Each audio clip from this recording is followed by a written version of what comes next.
You're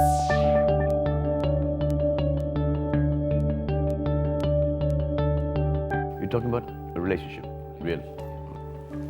You're never possessive, you care that much.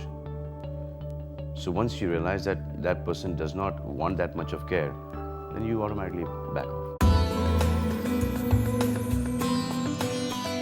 Salman Khan ने पहली बार खोल दिया है राज कि वो अपने रिलेशनशिप में पॉजेसिव बिल्कुल भी नहीं हैं। वो तो केयरिंग हैं और अपने हर रिश्ते की वो बहुत केयर करते हैं।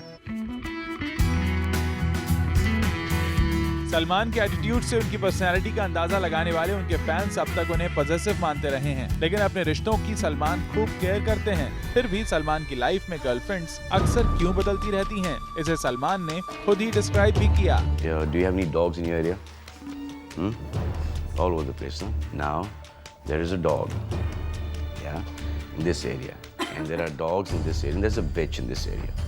Now when this area ka dog will come into this area ka, and he will line mount that bitch, the other dogs will throw him away. The same thing with tigers. प्यार से समझाओ, फिर cold shoulder देके समझाओ, फिर ऐसा समझाओ। ये तीन समझाने के बाद अगर नहीं समझ में आता है किसी को, then you let them do that. क्या सलमान ने अपनी किसी एक्स गर्लफ्रेंड के लिए इस तरह का एग्जाम्पल दिया या फिर उनका मतलब कुछ और था? ये तो सलमान ने साफ नहीं किया, लेकिन इतना बड़े कॉन्फिडेंस के साथ कहा कि जब लोगों को उनकी गलती का एहसास होता है तो वो समझ जाते हैं कि सलमान अपनी जगह पर सही थे। सबकी ट्रेन मुझे लगता है कि कुछ साल लेट चलती है, पर सलमान ये भी मानते हैं कि उनकी गाड़ी भी कुछ ज्यादा स्पीड में नहीं चल रही। मेरी ट्रेन तो बहुत लेट चलती है, और कभी कभी तो वो उल्टी भी चलने लगती है, कभी कभी ऑपोजिट डायरेक्शन में चलती है।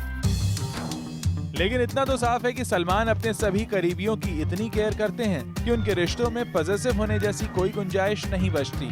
If you're talking about me being possessive about, obviously you're talking about women only, no?